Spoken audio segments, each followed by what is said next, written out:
YSRCP party కానీ ఒక క్యాన్సర్లా తయారయ్యారు రాజు గారు.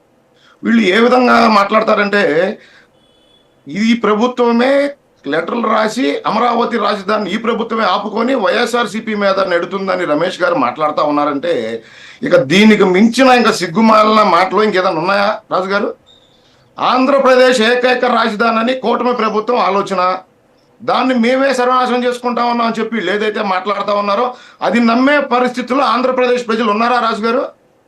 ఆంధ్రప్రదేశ్లో 2019 నుండి 2024 వరకు విధ్వంసక పరిపాలన, ధ్వంసమైన వ్యవస్థలన్నిటినీ వాటన్నిటినీ పాడు చేసి ఈ రాష్ట్రాన్ని అంధకార ఆంధ్రప్రదేశ్గా తయారు చేసి, అప్పుల ఆంధ్రప్రదేశ్గా తయారు చేసి, ఈ రోజు ఈ రాష్ట్రానికి ఈ రకంగా సర్వనాశనం అవటానికి కారణమైన ఈ వైఎస్ఆర్సీపీ పార్టీ ఈ రోజు కల్లబొల్లి మాటలతో మళ్ళీ అదే అబద్ధ ప్రచారాలు కూటమి ప్రభుత్వంపై చేస్తూ ఇంకా రాష్ట్ర ప్రజల్ని నమ్మించేదానికి వీళ్ళు చేస్తున్న ఏదైతే వికృత చేష్టలు, సోషల్ మీడియాలో దుష్ప్రచారాలు ఉన్నాయో అవన్నిటినీ ఖచ్చితంగా కూటమి ప్రభుత్వం తరఫున తిప్పికొడతాం.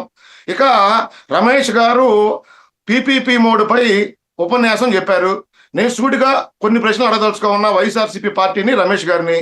2024 ఫిబ్రవరిలో పార్లమెంట్లో ఫ్యామిలీ అండ్ హెల్త్ వెల్ఫేర్ ఒక స్టాండింగ్ కమిటీ ఏర్పాటు చేయడం జరిగింది. ఆ కమిటీలో మీ పార్లమెంటు సభ్యుడు గురుమూర్తి గారు ఒక మెంబరు.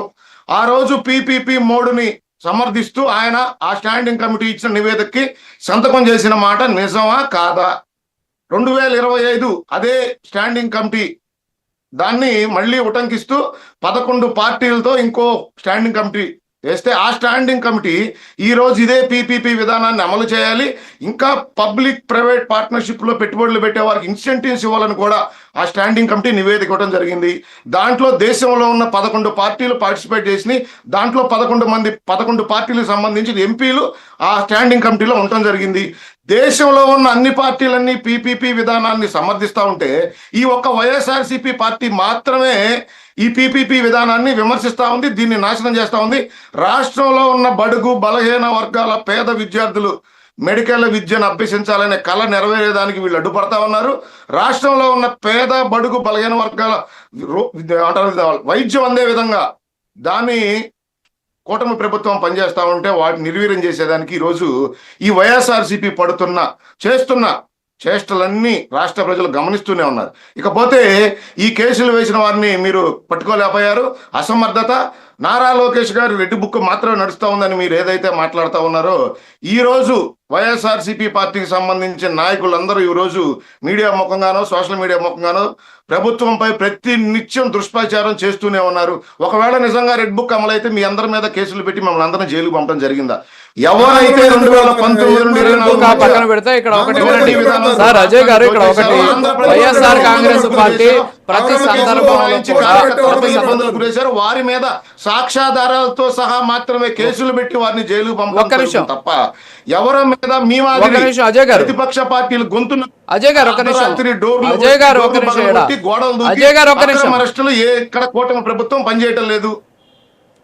అజయ్ గారు ఒక నిమిషం. ఇక్కడ విషయం ఏంటంటే మీరేమో అన్నీ బాగానే చెప్తున్నారు, జగన్మోహన్ రెడ్డి బెదిరిస్తున్నాడు, భయపెడుతున్నాడు, ఆయన్ని తొక్కిపెట్టి నారతీస్తాం లేకపోతే ఇంకోటి చేస్తాం అంటున్నారు, బాగానే ఉంది.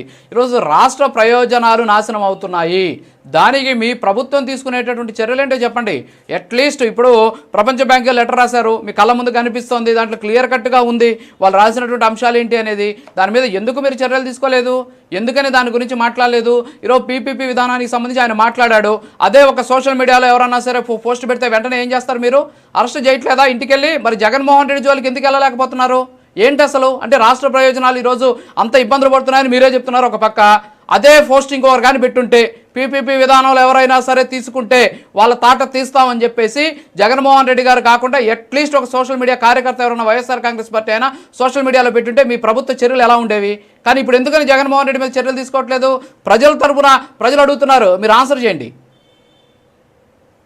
రాజు గారు, వీళ్ళ వైఎస్ఆర్సీపీ ప్రభుత్వం మాదిరి ప్రతిపక్ష నేత మాజీ ముఖ్యమంత్రి మీద చర్యలు తీసుకోవాలంటే కొన్ని గైడ్ లైన్స్ ఉంటాయి. ఖచ్చితంగా జగన్మోహన్ రెడ్డి ఏదైతే ఈ రాష్ట్రానికి వస్తున్న ఒక పీపీపీ మోడే కాదు రాజు గారు, కాంగ్రెజెంట్ మీద కేసులు వేయడం జరిగింది, గూగుల్ సంస్థ మీద కేసులు వేయడం జరిగింది, అమరావతి నిర్మాణం మీద కేసులు వేయడం జరిగింది, పోలవరం మీద కేసులు వేయడం జరిగింది. మొన్న మేము ఏదైతే పోలీస్ ఉద్యోగాలు, కానిస్టేబుల్ ఉద్యోగాలు ఇచ్చాం. వాటి మీద 31 రిట్ పిటిషన్ వేయడం జరిగింది. మీరు ఇచ్చారా? డిఎస్సి మీరు మీద వేయడం ఇచ్చారా? జరిగింది. వీటన్నిటినీ కూటమి ప్రభుత్వం ఎదుర్కొంటా ఉంది. రాష్ట్ర ప్రజల అభివృద్ధి సంక్షేమం కోసం ప్రతి నిత్యం పనిచేస్తుంది. వీళ్ళు దుర్మార్గంగా ధ్వంసం చేసిన వ్యవస్థలన్నిటినీ లైన్ లో పెట్టి ఈ రోజు దేశ విదేశాల్లో ఉన్న పారిశ్రామికవేత్తలందరూ ఆంధ్రప్రదేశ్ వైపు చూసే విధంగా నారా చంద్రబాబు నాయుడు గారు ప్రణాళికలతో నిర్విరామంగా దృఢ సంకల్పంతో ఏదైతే 2024 సార్వత్రిక ఎన్నికల్లో ఈ రాష్ట్రంలో ఉన్న నిరుద్యోగ యువకులకు ఉద్యోగ కల్పన చేస్తామని చెప్పి నారా చంద్రబాబు నాయుడు గారు, నారా లోకేష్ గారు మాట్లాడడం జరిగిందో, ఆ ఉద్యోగ కల్పన